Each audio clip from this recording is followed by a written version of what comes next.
Hello. It must be Wednesday. I am Doug Robbins, or as I've also known as Doug the Officiant. And it's Wednesday, so we're going to have a little chit chat about whatever tickles my fancy. Engagement is a channel that I started during COVID because, frankly, I could, to talk about things that, tickle my fancy. And whether it's female entrepreneurs or talking to Fergie Jenkins about baseball or talking about wedding stuff. It's what we do here at Engagement. And so, ladies and gentlemen, welcome to Engagement.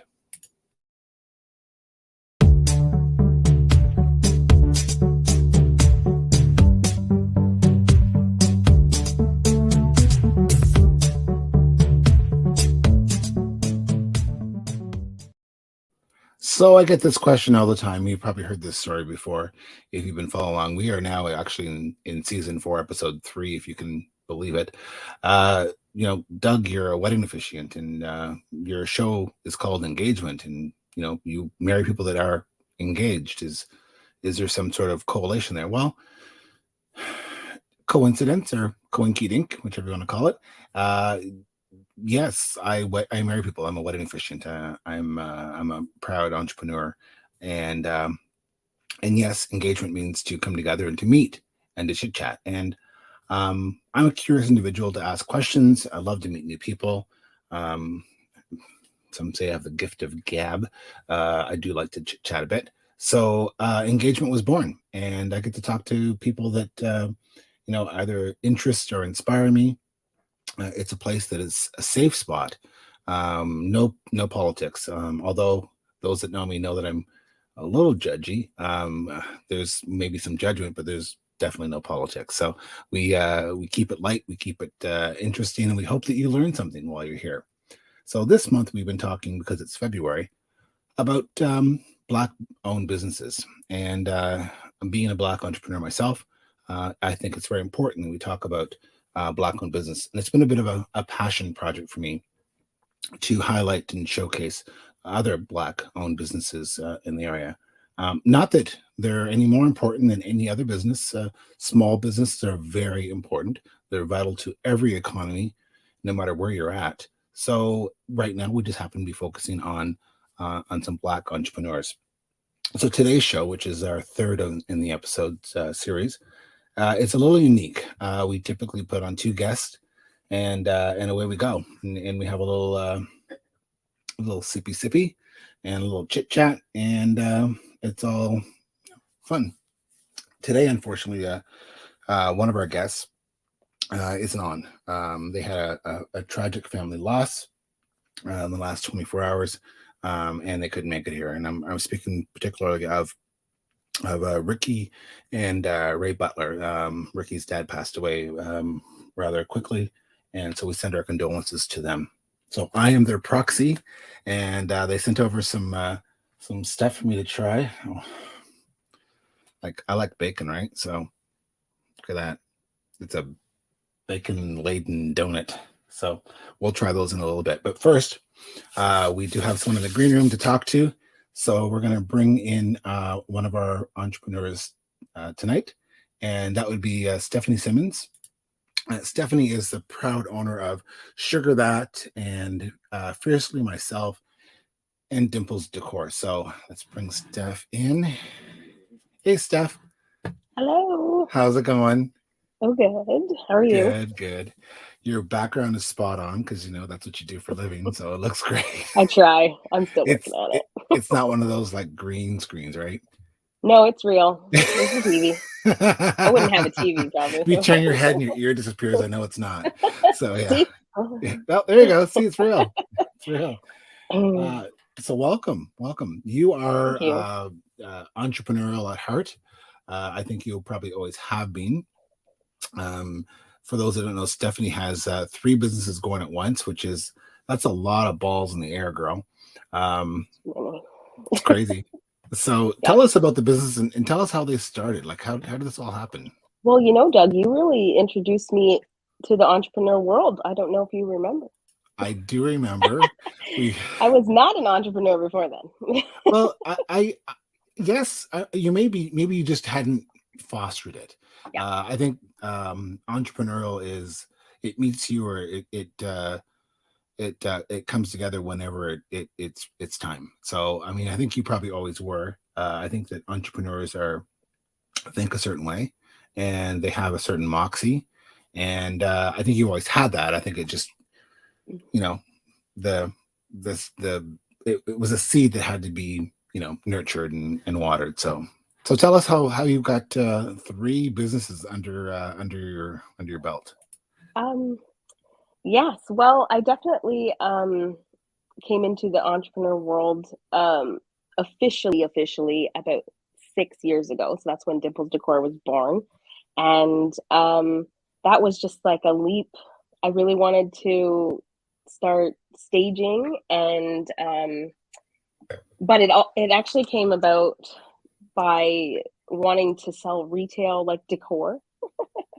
We were renovating our house at the time, and I took up this really great love of renovating, choosing new things and decorating and all that. I thought, how can I like have a business doing this? So I started doing some research, and really there wasn't a prominent staging company in Chatham, Kent. So I thought, well, let's give it a whirl. I didn't even know what staging was at the time. So it was very new to me, but I took a very in-depth course, got some training, and then just had to believe that I could do it on my own and not, fall back on the old belief of your paycheck having to come from someone else. So that was very new to me. And I'm proud of it. We were 6 years, January 1st. So, Congratulations. yeah, thanks. Even through the pandemic, I mean, there was some times where we had to close, I had 4 kids at home, homeschooling, and just couldn't go anywhere, and we couldn't really buy inventory. Like there was a lot of challenges with furniture and things like that. But I think we were only closed maybe for 4 months. So In I total. actually poked through your pages and found some images that I thought were important. Having some home decor, and I come from a background of design myself. It's really important, right? And you can get that picture that's absolutely perfect, and it looks so idyllic, right? For instance, this one here is one of yours. You look at that, Oh and yeah, that's it an looks, old one. comfortable and inviting and warm. And actually, bees are really popular right now again. And I wish I that's still had a that. vignette for when you're trying to do decor in a home or for magazines or what have you, and it looks great. It looks great. Yes, thank you. That has been one of the popular, I guess, things that has come out of the pandemic is people are now really focused on their own homes Mm-hmm. and being more comfortable in it. So that has kind of spurred some other things to happen. We stopped doing interior decorating when home staging just really got really busy. Interior decorating kind of took a back seat, and there's so many great local interior decorators, interior designers, and I wanted to just kind of step out of their way and let them do what they're really great at. Cool. And I wanted to focus on home staging, so that's the direction that went. So, I mean, COVID has taught us a lot of things. It's taught us to. There's an old Luther Vandross song about love the one you're with. Well, love the one you're with when it's your home, right? It's your place. It's your soft place to land, and having those things, those decor items that make you feel comfortable and make you happy or put a smile on your face in this day and age, I think is really important. Oh Because yeah. you look at it and you go, okay, that's it. Maybe it's a treasured bauble or something that you enjoy, but it's an important part of who you are, your expression of who you are. So Yes. I think so too, especially now that so many people are working from home. That became a big challenge for people. They were trying to find a way to work in a home office or, you know, fit it somewhere in the house. So we did some of that as well. Even for myself, I had to kind of find a way to sit kids while they do homeschool and still be able to work. So many times I'm working and a kid's back here with a desk, pop-up desk, but there was a lot of that, right? And I would always tell people, you know what?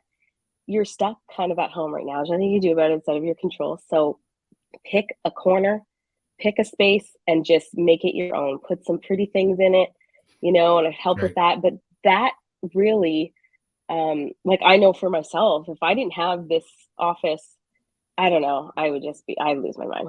I need that space where it's mine and I can decorate it the way I want to. Yep. It's a defined space to do your work in, because I don't call it working from home. I call it living from work. It's a well-known fact that right now, at least now, the new numbers aren't out for the COVID period, for the pandemic, but in the past, when you worked from home, you did 13% more work. You gave 13% more of your time over and above your regular day. So if you have a work environment and that's your spot, and you want to make sure that you can, if you need to think creatively, or if you need to have that quietness or whatever, those soft edges, having someone like yourself come in and define that for you and make it feel like it's yours. And then you can, like, don't touch this. This is my space, and I want to keep it like this, right? So there's definitely a marker there for that. Yeah. I think too, once people do it, they realize, like, man, it feels so much better to even want to, like, work. Yes. I mean, everybody wants to work, right? But I mean, it's a different space, right? And you can't necessarily do that outside of your house in your other office or whatever. So that's been another kind of a fun upside to it, is you can kind of do what you want, within reason, obviously, if you have to have a backdrop or whatever. But that became a thing too, is I need my backdrop to look nice, so I need it to look pretty all day long. Yes, I don't want my ear to disappear from some green screen when I turn my head. We got to do some of that with staging too. So sometimes when we go into stage, we end up in an occupied house, and people are still living there while they're selling. So we get an opportunity to kind of show them what we can do with their current stuff. And they're just like, why do we do this when we moved in here as opposed to when they're selling, right? Yeah. So lots of that.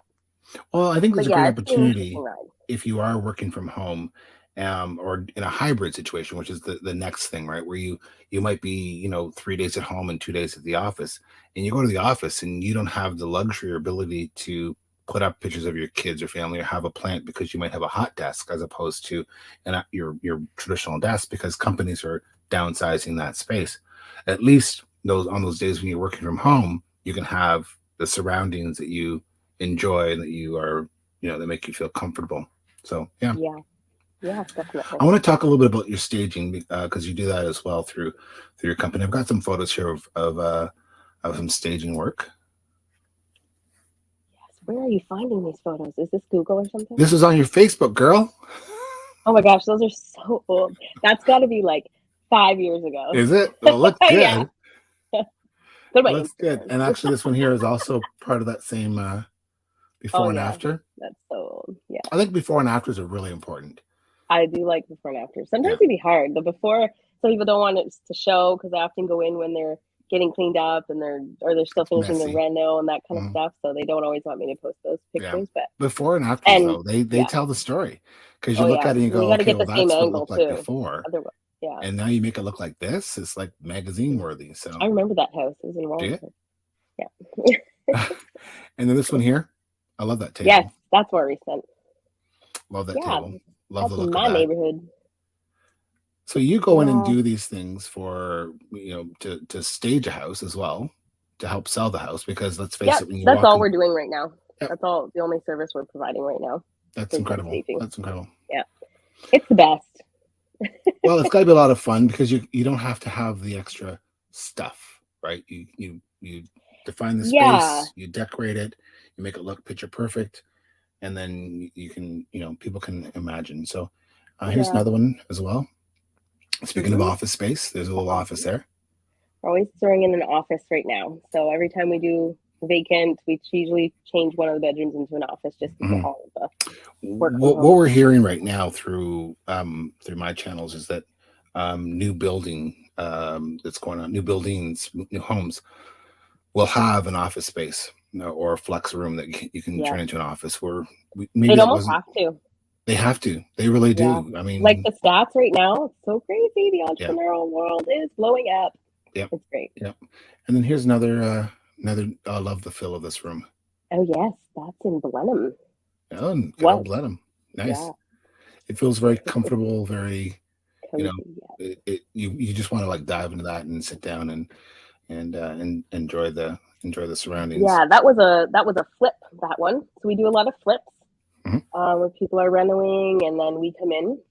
But we do a lot of where people are kind of just getting out of our way. So they're still living there and we are going in. So we do consults and we tell them what to pack and what to leave out and sometimes working with their stuff. So often that can be somewhat of a challenge because you often will have to incorporate their furniture or their decor. So that is one of the times where I have to be most creative, is to be able to see what I have to pull in to match with what they've got and Mhm. still make it look cohesive and comfortable and attractive. Well, and I think sometimes too, dusting off those treasures maybe they forgot about, right? Oh Those yeah, little I'm things in that they closets. have that they forget that are of value. Like, I'm a big sucker for glassware, and people just pile it up, and it's this big stack of glassware, and they don't realize that they got some really cool stuff in there. And if you bring it out, dust it off, and showcase it, it's part of their collection. Yeah, it's interesting. I try to do that with a few of their things, like um, if especially when I know there's like sentimental attachments in the house. Mhm. And you can tell when you're going through and doing the consult, people are somewhat reluctant or to pack things up. You can tell how they feel about things. So really is a lot of listening to, and somewhat, counseling them along the way a little bit because it's a traumatic event, right? They're Mhm. leaving their home. Sometimes they don't even want to. Sometimes, it might be a couple selling their parents' home or whatever it is. So if I can incorporate some of those pieces that they're really proud of into the decor when we're staging, then I try to do that if I can for those Excellent, reasons. excellent. Oh So I want to switch gears a little bit and talk about what's on your mug there, Fearlessly Myself. yes, Yeah. yes. Good product placement, Stephanie. Oh, it's just a mug. tell, tell Yeah. me about it and how it happened. I want to know. um, Fearlessly Myself, I've been in the works for a few years. It actually started as How She Masters It, which is what I was sort of calling it when I first was getting my feet wet and what I wanted this to look like. So I had started um, a membership group where people bought in. It was like a monthly membership, and it supported them in various ways through like little mini courses and um, resources and all kinds of things. But then during COVID, I kind of switched gears a little bit. It wasn't shaping up the way I wanted it to be. It just didn't feel quite right. There was something missing. Um, so then I ended up taking a course through the late Bob Proctor. I'm very sad that he passed away, but what a legacy he has left. And I was so fortunate to be able to take a course of his. And I learned so much, changed my life in every way. Um, whether people see it or not, I know that I'm changed. And uh, that really was the missing piece. So everything that I learned in that program was the missing piece, and that is how this transpired into Fearlessly Myself. So Fearlessly Myself is um, an online platform that I'm developing. So we're not quite complete yet. Mhm. I've been doing some free events just to get kind of people in listening to the kind of material that I'm going to be coaching on. And then I'm going to move into selling some programs for people to come in and coach with me. So who So, was the coach? I missed the name. Bob Proctor. What? Okay, that's it. Sorry. I'm going to send you some stuff. Yeah. If it was Martha Extremely. Stewart or Oprah Winfrey, I'd I know. mean, like, just type And in if Bob either Proctor and Oprah you'll be or like, Martha oh, are I know watching, that please let guy. me know. So I actually was coached by one of his top coaches, Kathleen Cameron, and she's from outside of Toronto. She's really expanding her coaching business. She's a phenomenal coach. Even just listening to her for 10 minutes, your vibe is instantly increased. She is just so influential. I love the way that she coaches. So excuse me, had the pleasure of coaching one of her programs. So It's called Millionaire, and it will be available very soon. And that'll be one of my first programs that I'll be coaching on. And then the whole platform of Fearlessly Myself, I have huge plans for it, of course. It is a brand, so it is really the name of it came from a chalkboard I have in my hall. A few years ago, I wrote on it. I used to write Merry Christmas or, Happy Easter or whatever, because you pass through it. It's through our entryway. Mm-hmm. And it's just room for like one little message. And one time, it wasn't a holiday, so I wrote, "Fearlessly be yourself." I had saw it somewhere, and I wrote that on the chalkboard because I wanted all my kids to see it all the time. Because that's one of my biggest pieces of advice for anyone, and for them especially, is to just be who you are. Mm-hmm. Don't try to be anybody else. There is no one like you. There doesn't need to be another anyone else. There doesn't need to be two of anyone.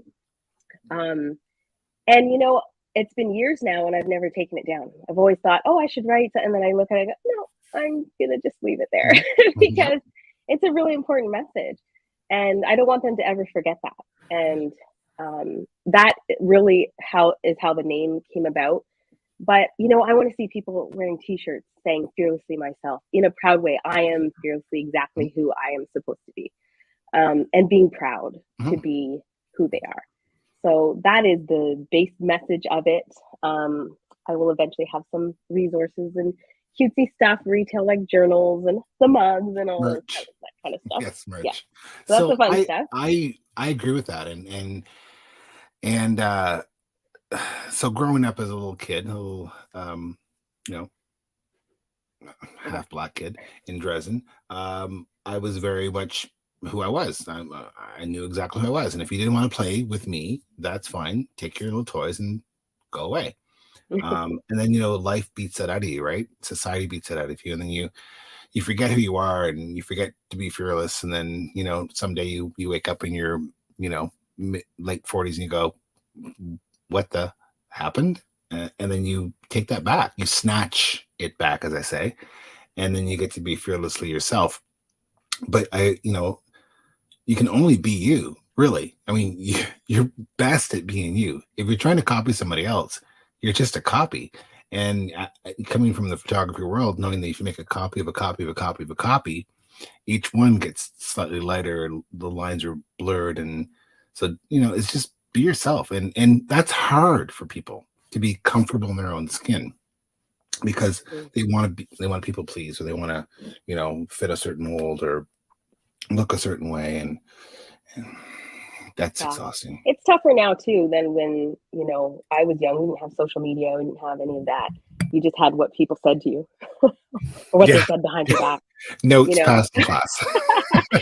And I'm so grateful for that, because I wouldn't have wanted to come up in the social media world. But there is ways to deal with that too. But I think that does influence the next generation. And one of my goals with Fearlessly Myself is to reach a younger audience. I feel like at this point in my life, I wish I had taken that course when I was 20. Right. There's so much value in it, so much like it does a lot of work around self-image, but also what you were speaking about is just literally focusing on who you are, what your passion is, what lights you up, and not letting the outside world influence that. Well, we could have a whole show just on that, and maybe I will, because I love certain topics. But you pick up your phone, right, and you go to Instagram, and people are using filters to make their skin look good and little sparkles, and I'm pretty much unfiltered. What you see on my Instagram or Facebook is very real. It's if I'm eating a biscuit with gravy, that's what you're gonna see. And if I'm out for a walk, that's what you're gonna see. And I think people are afraid to put that up there in society, because someone might think differently of them. And it's like, but is that important? Yeah. Isn't it more important you think about yourself in a certain way? You were talking about growing up, half black in Dresden. I'm growing up half black in Chatham. Yep. And, when I got these braids, so I got these braids in April, and I've had them ever since. So I just keep getting them redone every month. But when I was like 13 or 14, I had a friend who did their own braids and would do braids for other people. And, she was Black. And I said, oh, I'd love to have braids. I really wanted to have braids. And she said, you don't need braids. You've got good hair. And I was like, I was really sad though. Like, I was like, okay. Now I feel like, did I offend her by like saying I wanted braids, or like, did I have to need braids to get braids? Like all these things, right? Yeah. So took me 30 years Mm-hmm. to come around and be like, you know what? It doesn't matter. No. I want to have braids. I've always wanted to have them. Mm-hmm. Not like this. I But didn't that's think I would keep them normal, this right? long. I mean, I always wanted to have straight hair that would blow in the wind. I didn't have a fro, although my kids think that I did. I didn't. I had curly hair. I had curly locks, and I remember going to Art the barber in the East End saying, "Can you cut my hair? I want an afro." And he said, "Boy, you don't got that kind of hair," and he slapped me and told me to get out. Now, oh man, now it's virtually disappearing. So the next will be, instead of a hot comb through my hair, it'll be a hot rag. So that's where we're one going. of the reasons why I have braids is because I straightened my hair for 20 years, trying to also be a certain way. I experienced so much. Like I had very curly hair. What would a certain person, I'm not going to say her name, but she would call it that kinky shit. You might know who I mean, and I'm not going to say, but I know. She's no longer with us.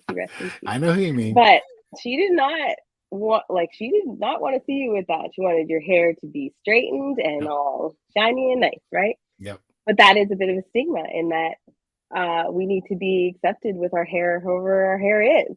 Right? Again, being exactly who we are. Right? Yeah. It's and to be able to just, like I'm getting to the point, like I said, where it's either a shortcut or it's going to be a down to the wood, and I'm okay with that because I'm comfortable with who I am, and if that means I have a chrome dome, well, it's fine. I mean, what comes in my mouth isn't going to be any different.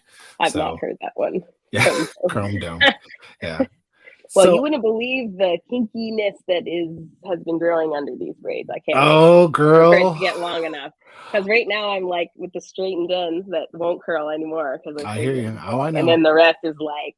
I grew up in a house, and anyone that's watching that if they're happen to be of color, had or if they were happy to be nappy, as I like to say, in our house, the my sisters would have to hang on to the bar, like the peninsula in the kitchen, while my mom just pulled that either the brush before the hot comb came through, and the smell and the sizzle of that, right? Yeah. And you don't dare move because you're gonna get a smack. So it's something that we've had all of our life, and it's something we've had to deal with all of our life, and it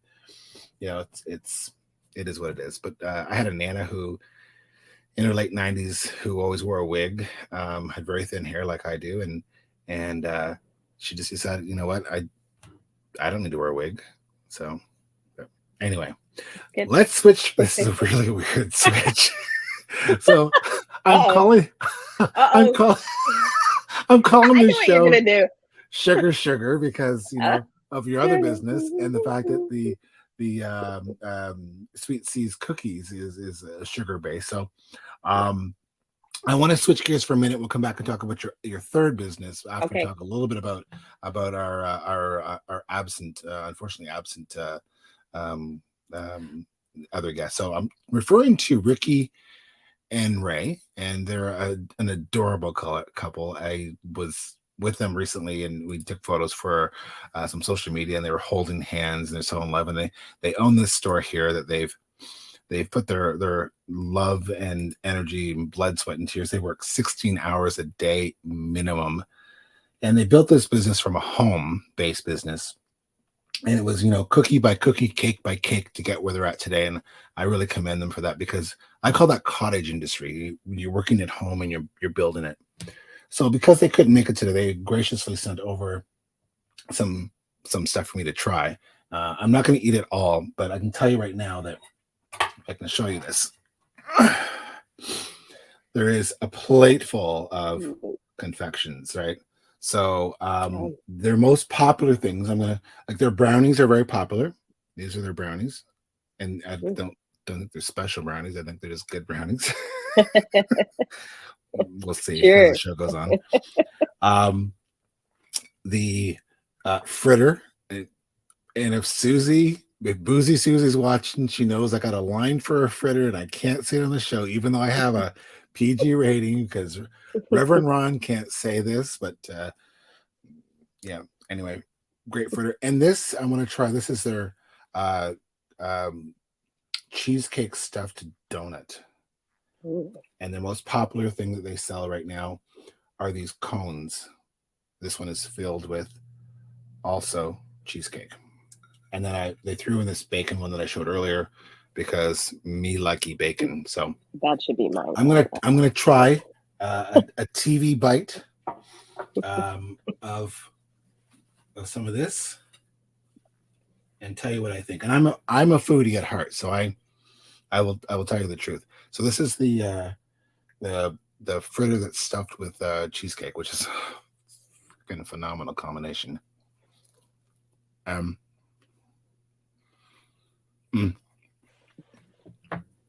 Not a TV bite, but that is delicious.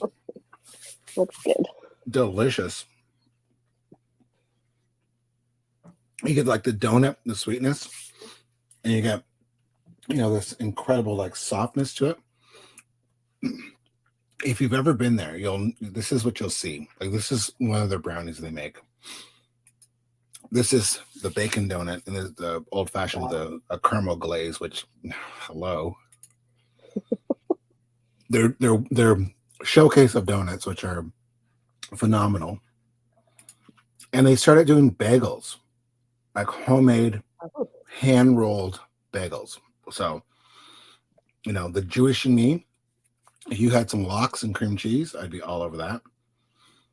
These are fun for kids or maybe adults too. I don't know. But the three-eyed monster. Sprinkle. Yeah, the sprinkle. I have the three eyes.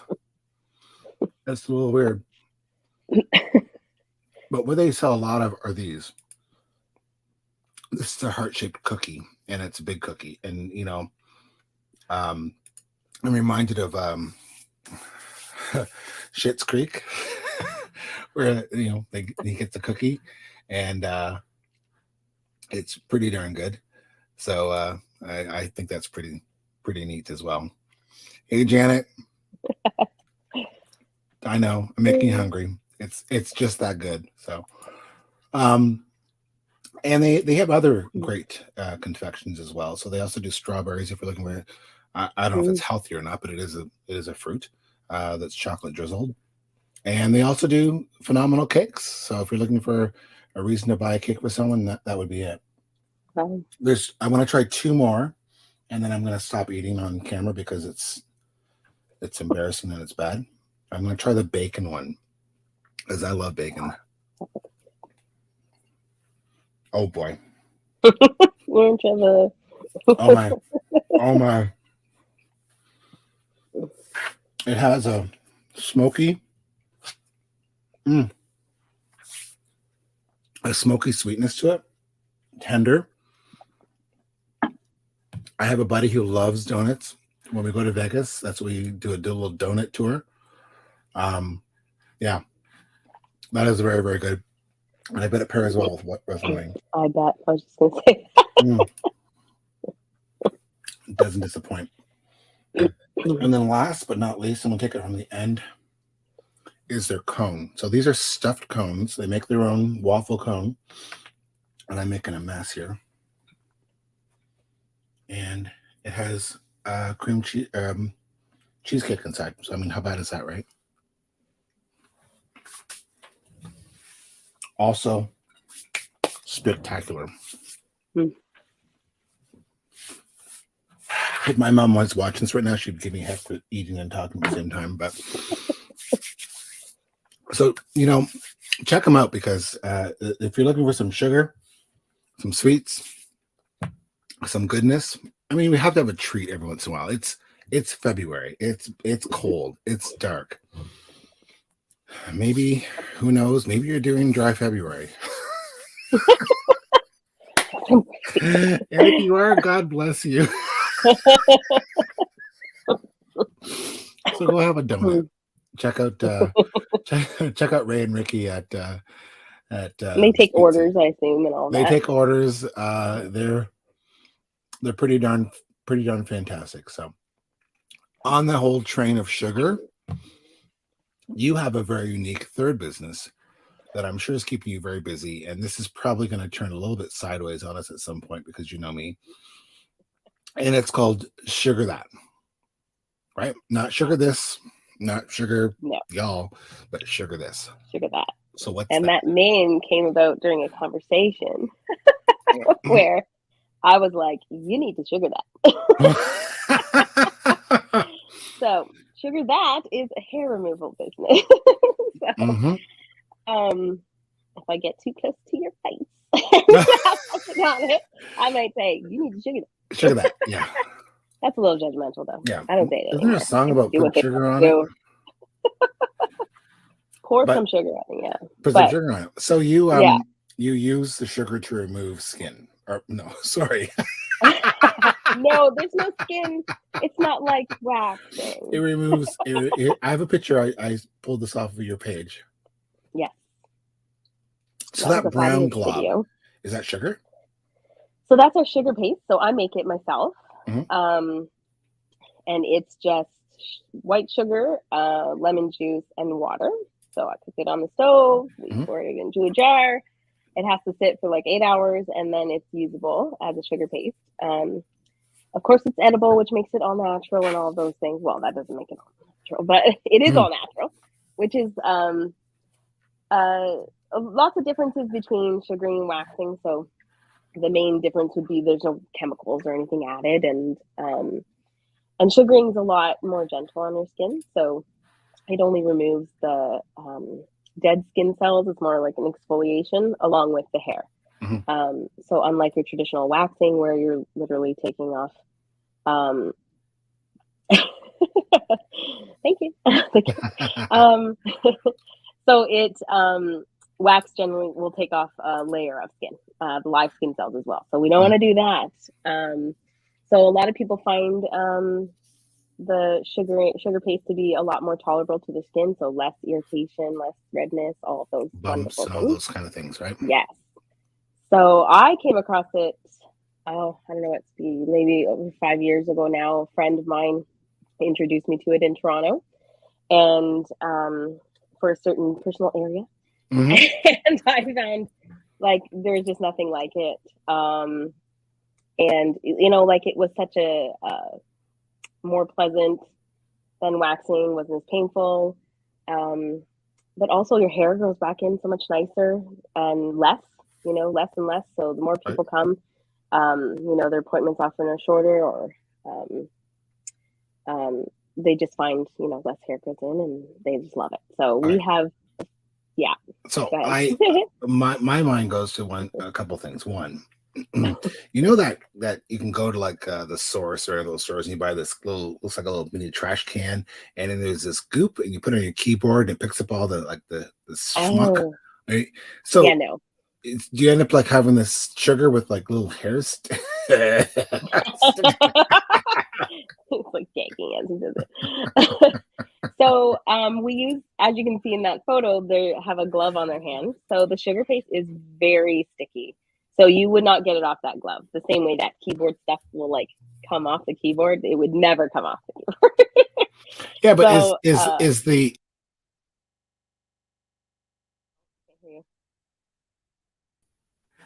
there we go. Oh, is the ball of sugar got bits of hairs in it? So it's gonna have a shelf life. You can't just continue. Oh, okay. So you use it for a client in a specific area of their body, but then sugar's usually changed a few times while you're doing the same client. So never any you can't even reuse it even if you tried to, because it's stuck to your glove, right? So they just pull the glove off with over it, throw it out. Yeah. But and then for that reason, they have to change the sugar often because you get a certain amount of hair in it and then it stops working properly. Yeah, depending on how hairy someone might be. If you're doing full legs, for example, you're not going to probably be able to use the same ball of sugar for the whole. And I'm not the pro. My daughter is the practitioner, so Sadie is the expert. I don't know if this is correct. I found this on your website. Are these all your staff? So Olivia's not with us anymore. She went back to school. She actually moved to Thunder Bay and went to school for to be a nurse to do aesthetics. So it was very interesting. So she was with us for a bit. But right now it's Sadie and my niece, Julia. So Rachel's daughter. Nice. Works part-time for us as well. Nice. Now we should let people know. Keep it in the family, girl. This is the inside of your location. You should tell us your location because I know that you moved and people may be confused. So yeah, we are inside Blair's campus now. So the old McHugh School for those who are local, off 55 4th Street. So big old school building. We're on the second floor. You can find us online. You can book easily on there and all that good stuff. So the big question that I have, and this is where it's going, is guys. I mean, you'll do a guy's back hair, right? To eliminate that. Probably the legs if they want as well. But I know when I was in your store, I read the menu. Did this? You see that? Did you see the Brazilian? So what happened with that? Funny story. No, just kidding. I bet it's funny. No, we actually weren't able to get trained on that service, and maybe that was divine intervention. I don't know, but so when I first started this business, I was going to a place called Queen of the Nile in London, fabulous place. So she trained us and taught me how to make the sugar and all that. And we just weren't able to get some males in there for them to train on it during the time that we were there for the training. I'm not in the least bit surprised. So unfortunately, we don't provide the service. Also, too, our girls they're always pretty much working alone. Not to say that they can't, but it's all their own comfort level. So I'm not going to, put a service up there that they're not comfortable doing if it's just them working with someone else. Absolutely. We do get a lot of inquiries that are, a certain suspicious inquiry, yes. So, and for that reason, actually, is why I've never tried to, have them trained and offer the service. We rarely have anyone seriously inquire about it, and if we do, I refer them to the place that trained us. Because it's one of those things. I'm not. Yeah. It's tough. No. No. Yeah. I do know men who have had it done and they love it. They get it done all the time, and I know, but we just can't offer it here, unfortunately. So, but our specialty is the Brazilian. When we were young, honeymooning couple, my wife was doing a home wax, and she put a little bit right here on me, and of leg wax, and then she put the thing on, and then she went to pull it off, and I ran through the house and out the back door screaming like a little girl. So don't expect me to come in there for can't do men's faces either, so that's not on the menu. Well, because I'm a lot of us black guys have ingrown hairs, and the theory was correct. Maybe the application. I don't think you can wax a man's face. So the facial hair. I don't think you should. No, I think you bleed. It was bad for that reason. No, terrible. It's not the same as a woman's facial hair. No. Different hair root follicle. Yeah, ripped the roots right out of me. So, anyway, it was interesting. So, well, at least you put it on your face. Thank God. You're somewhat lucky there. I'd rather put it on my butt or my back, but anyway, it's a little stronger there. It takes more pounding. So So sugar that. I mean, if you're looking for those services and you want to have an alternative to what's offered, definitely check out the team there. I want And to say one thing. Thank yeah, you so much to all of our clients who've hung on with us through all of the closures, and we really appreciate you. And we were only open 4 months when we had to close the first time, so we just barely got running when the first wave hit, and we had to close. But thank you to everyone who's hung in there with us. We really appreciate you as clients, and we welcome new ones as well. absolutely, absolutely. So yes, a lot of businesses in my daytime job, and I've tried very, very hard through all these episodes and all of these seasons to keep my day job sort of out of the picture. And I do work with small businesses, all types of small businesses. So I realize the pain that they've gone through with closures, and especially like gyms and aesthetics and hairdressers and all those, because you just couldn't go in, and people business stopped. So yeah, thank you to those clients that hung on and or bought gift cards or gift certificates to help those Yeah. entrepreneurs weather the bad times. And it really does help. And trust me, those entrepreneurs that helped or stuck with or bought gift cards, remember that, and that's really important. So before I close, I've got a question for you, maybe two. I'll give it. You can do either or. How's that? So, Okay. do you have a favorite Black pioneer, or do you have a Black-owned business from your childhood that you remember fondly? Oh. Hmm. And Stephanie's had Oh, zero warning, zero coaching, and no notes sent to her. um, Pioneer. You know, there are a lot that I admire, but one I can't remember her name in this moment. I can see her face. What was it? She's a course creator. Um, Online, I just love her style. I'm not gonna be able to say it. Ah, Oh, I put you under extreme pressure. I you understand. course from scratch. That's what it's called.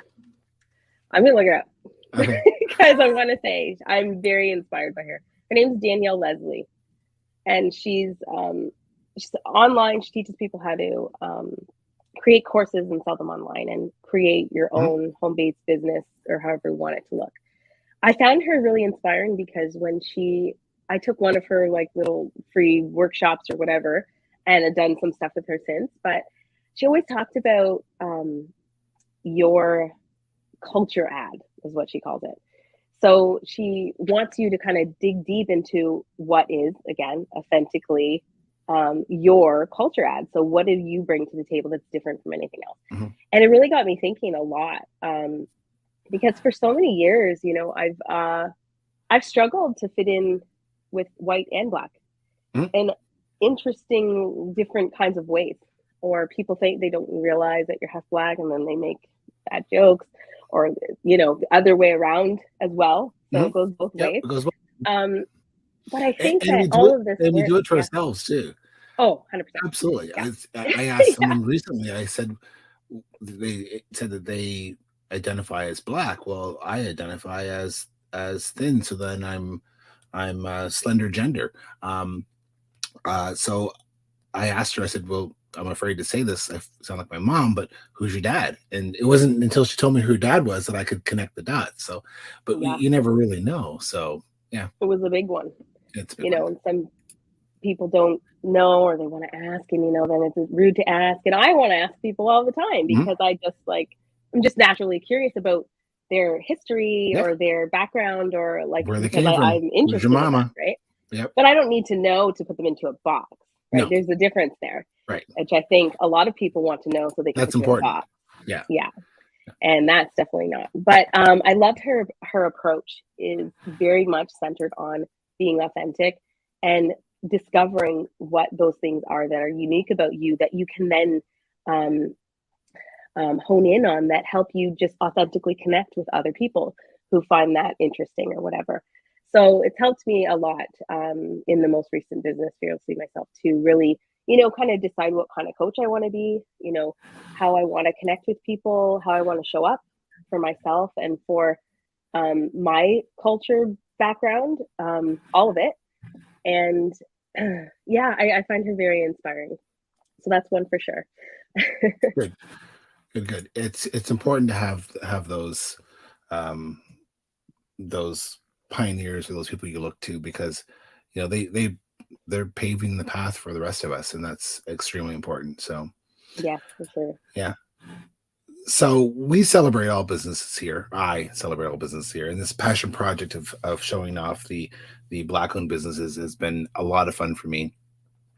We have one more week of this because Black History Month has one more week, and this will rerun for those that maybe didn't see it or want to see it or want to share it with their friends again as a re-engagement on the weekend. And we encourage you, of course, you'll see it on YouTube, so we encourage you to subscribe, like, and follow so you can keep up on what's going on here at this crazy channel we call Engagement. So Stephanie, stay tuned, don't go anywhere. I'm gonna send us off here, and I want to thank everyone for being here tonight and having a little laugh, a little giggle, and maybe a little sugar.